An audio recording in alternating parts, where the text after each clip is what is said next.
Michael B. Jordan. What's up, man? How you doing, brother? Thanks for having us, man. Of course, anytime. Good to be man. here. Health check. How's things? How are you physically, emotionally, mentally? We gonna check in with you? Health check. I think I'm pretty good. Yeah. You know. I mean, you look good, but you hide it well. So we want to check with you. No, that's a real question. I think for me, I'm good. You know, family's doing well. I got a new niece. You know what I mean? So Congratulations. Thank you. Appreciate it so much. Uncle Mike is like in a full effect, which is cool. What's Uncle Mike like? Uncle Mike is he a spoiler or is he? He's a goofball. He does whatever it takes for a laugh. Yeah. You know what I'm saying? I got so thirsty. It's thirsty for a laugh. Thirsty for a laugh. But definitely a cool uncle. You know what I'm saying? I'm the cool uncle. I give him the toys. I get them all riled up. And then you're out. And then I'm out. I'm out. Well, it looks like you got that roll down pat then. Appreciate it. You know. Well, one of the things, we're going to jump right into the deep end. Some of the things that, and a lot of this is going to be selfish questions because I've known you for years now and I've never got a chance to ask you some of this stuff. So one, thank you for your time. Of course, man. By society's metrics, whatever most people, if you were to poll people, they would deem you a very successful person. That doesn't necessarily translate or mean that you feel that way. Do you feel in this moment in time, because you have accomplished a lot by society's metrics, as a success, do you personally feel that way about yourself and your career?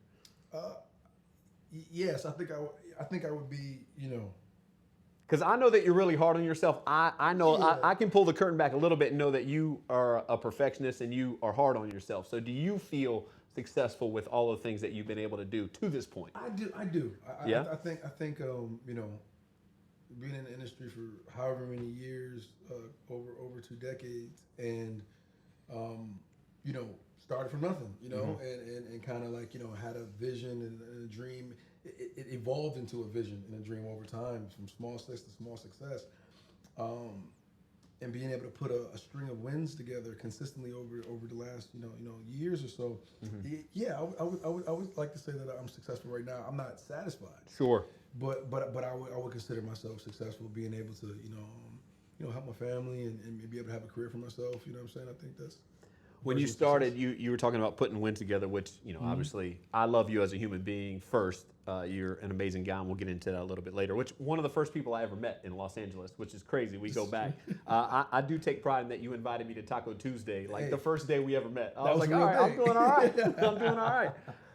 But what was, and you talk about wins, what was one of the first wins where you felt like, okay, cool, like some of the things that I'm aspiring to do, this is a check mark where I'm taking a step forward for myself? Because today would be one of those for me. Really? Yeah, man. Of course. Right. Yeah. I'm glad to share this I with know. you, Hey, I know that you're a busy guy, man. No, that means a lot, man. Being able to show up for my friends, and and as they are on their journey, sure. Whatever that looks like is it's a blessing. It doesn't always happen like that. So yeah. Whenever I can, but I think for me, so crazy because I kind of equate roles and like jobs to where I was in life. Like, sure. You know what I'm saying? Yeah. It's like it's really like, okay, how old was I? Okay, what was I going through personally at that time? All right, what was the project that I was working on that I tried to work through my own shit through? You know what I'm saying? Yeah, and, definitely. And I think it's a little bit of a therapy session. You know what I'm saying? It's become over the years, but I would say the first project maybe that I felt like really like I defined this as success. Probably The Wire. I think. I think it was such an earlier one, but it was such a pivotal one for me because it really made me fall in love with what I was doing. It kind of set me down that path of like, okay, this could be something I could do for the rest of my life, or build a career out of it. And I think after that one's probably Fruitville Station. Yeah. I think those are the two kind of like most milestone moments that satisfied something within myself. Wanting to know if I could even be a leading man. In this entertainment industry, as you're especially from a child actor, I guess I was, to, right. An adult, actor. You try not to fall into the stereotypes. You try to, brand yourself as a leading man to be able to carry a film. Like building that fan base. Like, there are extremely talented actors out there, but not everybody can open the film. You know what I'm saying? Yeah. Or the material, or things have to be just right. So anyway, Fruitville Station was the first movie that I kind of like, answer the question inside of myself of like, yo, am I a leading man in Hollywood, or is that just a pipe dream? Yeah. What was that season like though, preparing for it? Because obviously you didn't know yet. Was there anything different, anything special, or did you just kind of lace them up? Because I know that you're an athlete. You're not gonna say you're not gonna brag about yourself, but you're an athlete. I hoop. Yeah, you hoop. You hoop. And I'm competitive. Yeah, you've mistreated me several times. Well, I remember sometimes I'm chasing you, stopping and up. You know what I'm saying? Yeah. Yes. For some reason, they always make me guard you though. Because nobody wants to. Because we like playing defense. Yeah, I do like playing defense. What I'm saying? With people that like to play defense, they're like, all right, he gonna run around, he gonna run around. All right, put them two on each other. Yeah, it's not my favorite. But back to it, like in preparation, I would imagine some of that stuff. For me, I've applied some of the things that I learned from being semi-successful in the athletic world to trying to go after certain dreams. When you were preparing for, Fruitvale, did you apply any of that? How was it different for you? Because obviously you didn't know yet. It was a moment in time, and I was in South Africa. Shit, Chronicle. Severely underrated movie, by the way. I've seen it that movie, it's awesome. Literally opened up so many doors. I've been looking for that rock for like 10 years now. I just want to touch it, bro. Find it. All right. But I was down in South Africa doing that. It was right around the time Trayvon Martin got shot, killed. Yeah.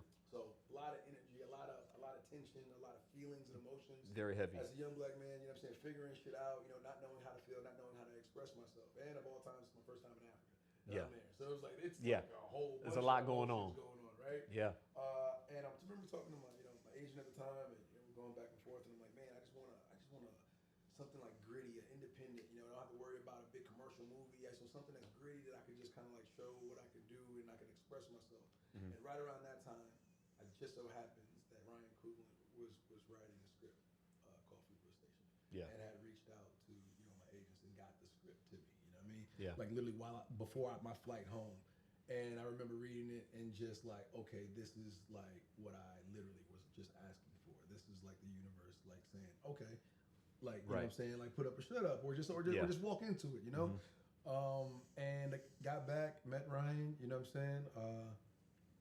We connected day one, and then we got to work. And I think for me, embodying Oscar Grant and giving that story a platform and being able to embody him and what he was going through, and that could have been me.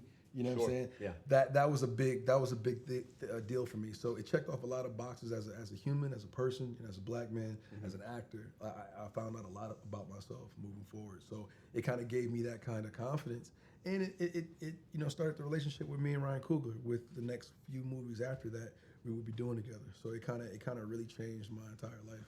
Yeah. Did that change your vision or definition of success? Because I feel like I had read somewhere where the family reached out and was very positive about your portrayal, and I can't imagine there would be a bigger like stamp of approval or, okay, this was a success, I did this story justice, where that would seem to me to be very heavy and daunting because it was such a powerful story, and it culturally it's very important still to this day. Yeah, no, getting Wanda, Miss Grant, Oscar's mom, approval, and from Sundance and Cannes, those are probably the two moments where me and the family, where it was like obviously we're watching this movie in front of other people, what I'm saying, like it was very it was the first time I was like, damn, this is like really, I feel vulnerable, what I'm saying. Like acting is like vulnerability for sure, but like in this moment I felt really vulnerable, and just was like so nervous, like, oh man, I just hope that she's like, okay with everything, and she was, and it cried, and it was a good feeling. And Ken had another moment, we had a standing ovation, and I remember calling her after we walked out of the Palais, down the stairs and stuff, and it was raining, and paparazzi, they're still like, the clapping and stuff like that. It was a crazy moment, and got her on the phone, and and talked to her, and it was a major moment. So anyway, for me, that was very impactful, but it changed my idea of what success was. Just that run, because I wanted what was next, what was more, what was more. I like, what's the next thing? What's the next bar? How do I take this to the next level? I always kind of, had that, that edge, that drive. Yeah, you've always come off very ambitious to me, and I'm very proud to say that you're a friend. but I wouldn't know intimate details about how you go about your business. You're a very private guy, and I respect that. Was it hard because you are ambitious and you had starting to build success to be patient for what's next? Because I heard this in a conversation with you one time. We were here and we were hanging out with some friends, and it was a really cool conversation. I wasn't a part of it, but I heard you say that the power of no, the power of no has done you great justice in your career. Now, again, I wasn't in it, but I did hear that, and I remember it resonated with me because it would be very challenging, and it has been very challenging for me because opportunities come and go, and picking something that oh, that might not be the best for me. That has to be very hard and very challenging. I was wondering if you could just kind of speak on that, because that would be difficult to say no, because you just never know, Yeah, I think. And how did you learn that, by the way? Those are great questions. I'm trying to figure out how to attack it. Yeah. I think the power of no is extremely important because you're defined by what you say no to, right? Thank God you didn't say no to this. This wasn't going to be a okay. Yeah. Not for me. Nope, it wasn't going to be that. But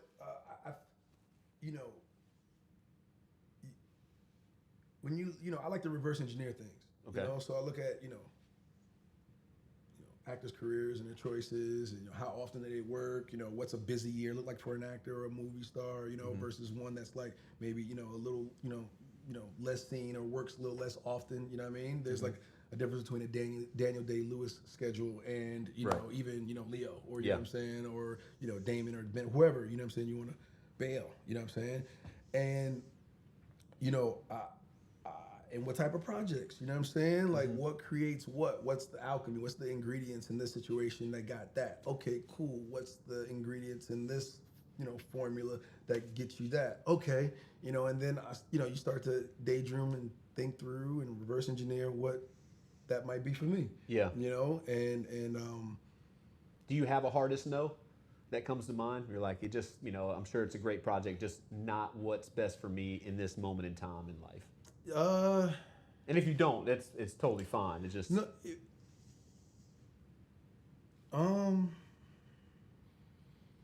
No, I mean, I don't know my hardest. No, I know my worst audition, and I'll give you that one later. I know. Yeah, I got my worst audition. I don't even have like one that's like glaring. Yeah. But hardest no, because I always felt like I was saying no to the right thing. Right. I'm really big on like what's for you is for you, and nobody can take away what's yours. Right. So and that was something that I learned very early on. But I understood the industry at a very early age too, and had great.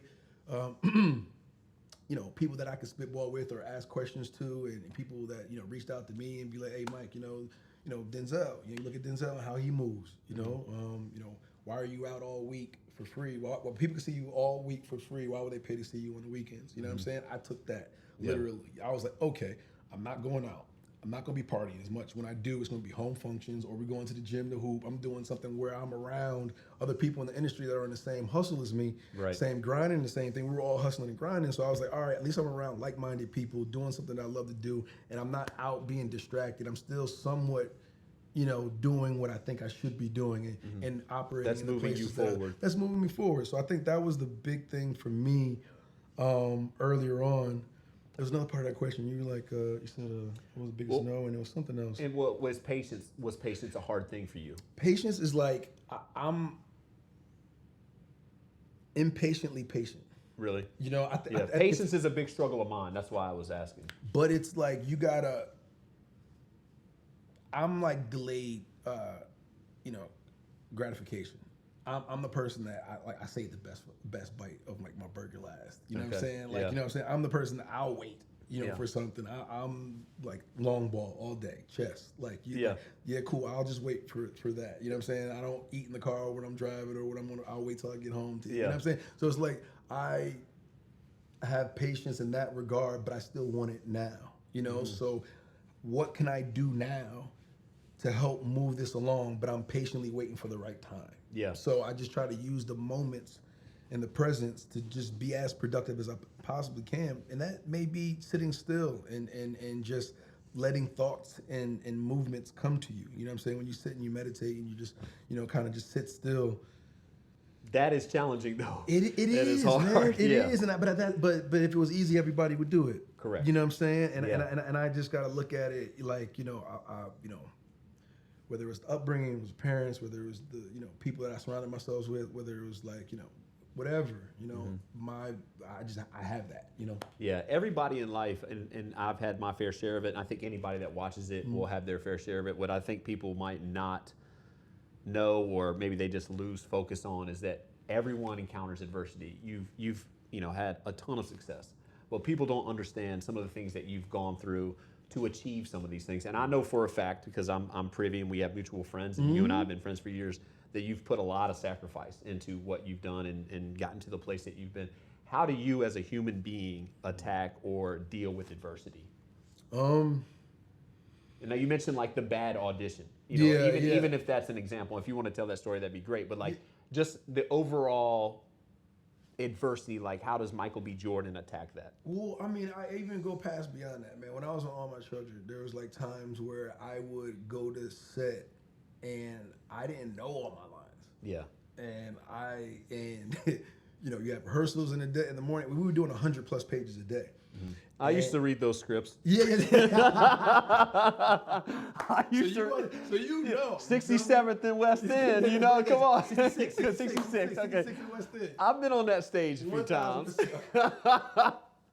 So you know. I know, yeah. So going up on that stage, you know, and you know, having, you know, earlier on in my career thinking that I'm just going to wing it, or it's going to, you know, something's going to come naturally or whatever it is, just disrespecting the opportunity a little bit, I think, at a young age. And, you know, getting through a couple takes, I'm like, oh man, I messed up that line or whatever. And then it's like, nope, okay, moving on to the next. And I was like, whoa, wait, what? There's no multiples there. Like, wait, turn it around, let's go. Oh shit, okay, cool. And then like, you know, 2 days later, you know, my grandmother, she would record them religiously. Of course. You know what I'm saying? You already know that's the stories. Yeah. And you know, you catch it, you watch it, and you like, oh, there I go. I missed the line. Oh, snap. They aired it. Like, that was the biggest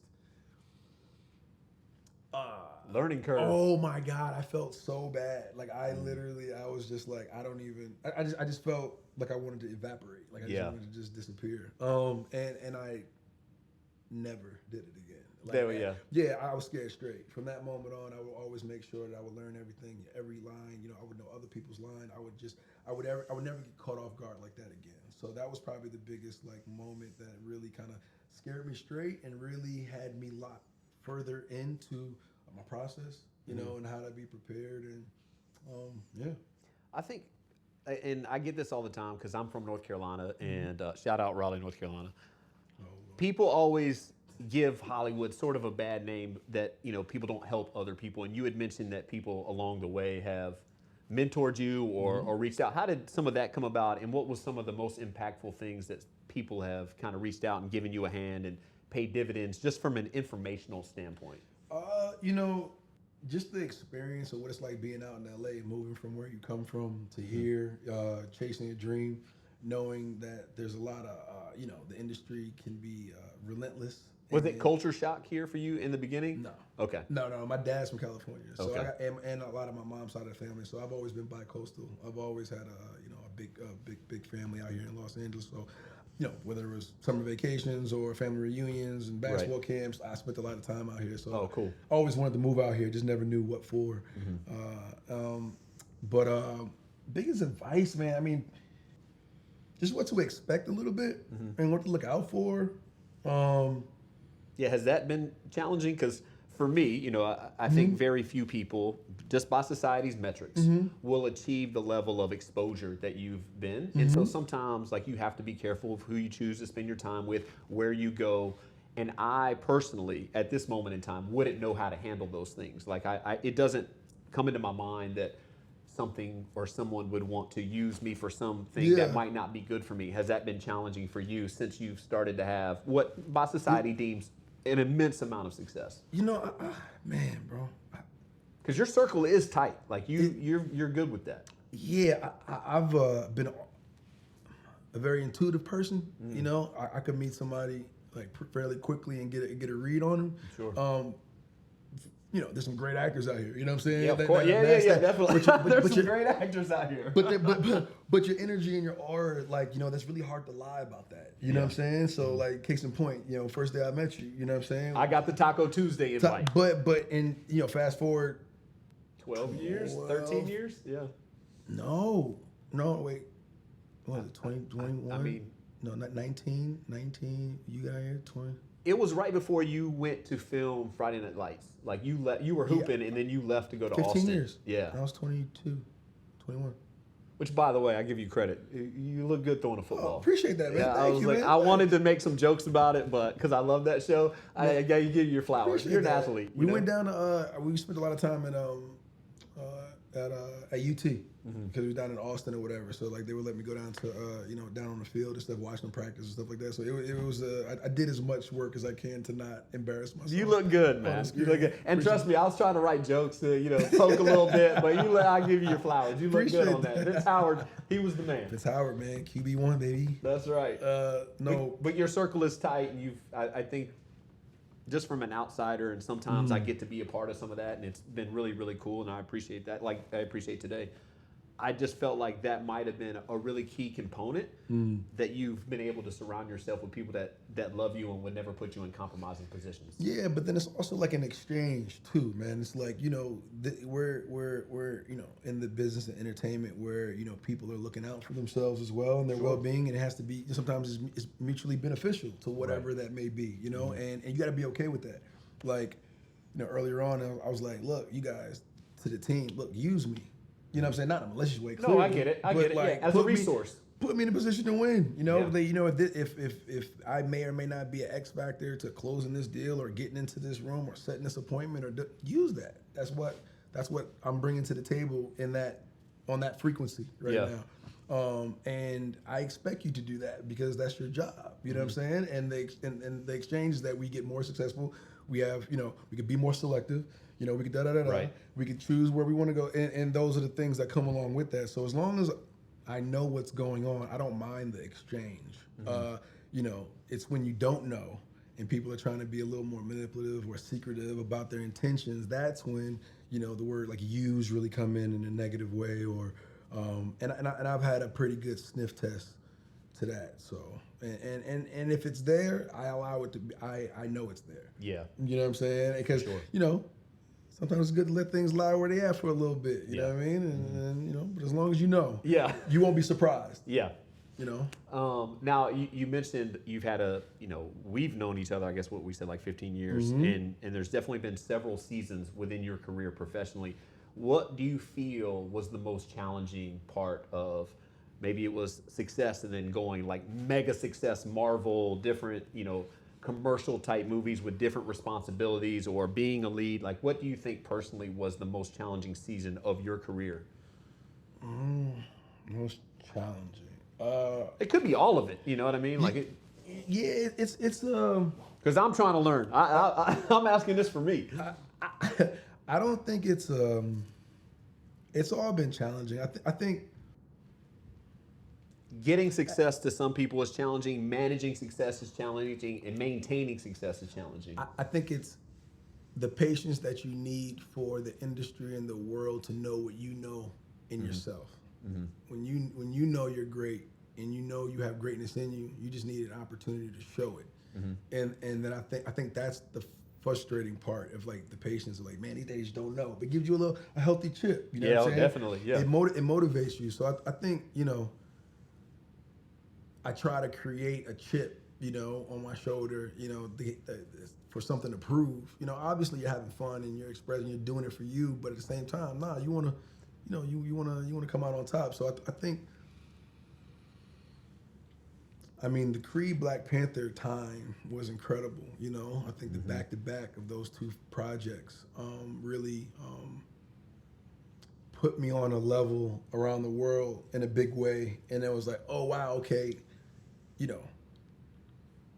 no longer going to the mall. Right. I actually can't do that right now. You know what I'm saying? Like that was like little things like that where like, grocery shopping is kind of done for me for right now. You know what I mean? I got to kind of figure out. So like those are little like, not whatever, you know what I'm saying? But in my mind, it's a fair exchange, you know, for all the other opportunities and success that comes with it, man. I get it, you know, like, especially, you know, working for so long, you have people who have watched me literally grow up. Yeah, well, yeah. And there's an attachment, there's a connection there, and you know, and they, you know, feel like they have a little ownership, and due to their support and that you know, love over the years is the reason why, you know, I you know, where I'm at. So, you know, it's a weird.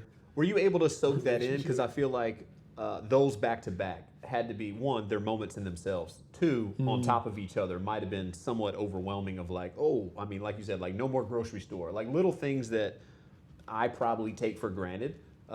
Like doing things like one time, one of your friends and one of our mutual friends had something at the beach, and I remember it was like, I don't know if Mike can go. Yeah, you know what I mean? Yeah, he's like, and I you know, I was privy to the conversation, but then it made me understand and realize that life looks a little different for you on a human level, because of some of that, which goes into a lot of the sacrifice. A little less, because all your friends went. So exactly, yeah. But a little more calculated. I just got to plan a little bit more. It would be a little more thought out. You know what I mean? A couple extra steps, and you know, spontaneity sometimes goes away. Yeah. You know what I mean? But again, it just comes with it. You know, and I think, you know, at 36 now, you know, it you know, I've always had a pretty good understanding of things and you know, realistic expectations of like what comes with success. Yeah.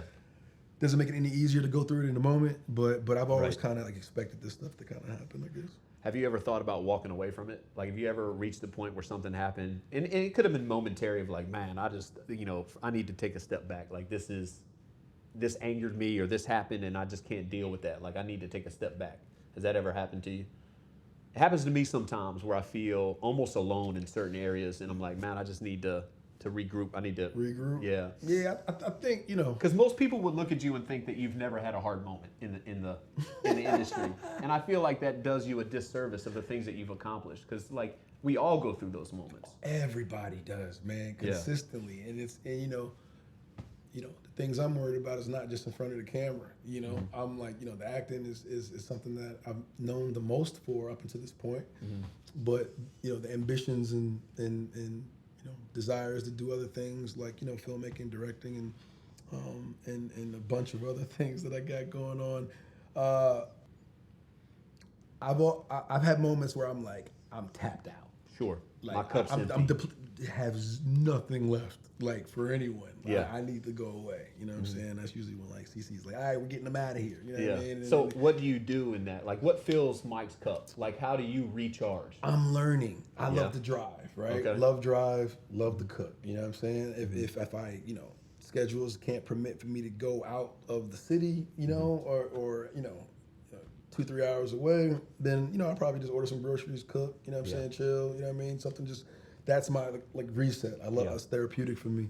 But, you know, or maybe just go fishing somewhere, you know what I mean? Or just you know, I like spas, you know what I'm saying? Spas is cool, you know what I mean? Go somewhere and just kind of like, just kind of unwind, because I'm a thinker. I'm always in my head, you know, I'm a dreamer. So it's like, it's constantly going. So sometimes taking moments to just, you know, again, sit still and get out of your environment sometimes is important. Well, talking about dreams, is there anything on the dream board that you romanticize in your head that maybe down the road is something that because obviously you've kind of scratched the directing itch, and I would imagine you're not done with that. You did a great job, and critically it was just incredibly well received. And I got a chance to see the Creed premiere here in LA. Thank you for including me in that. Of course, bro. Just to hear the conversations with people that are way above my pay grade and how they and what they thought about your directorial debut.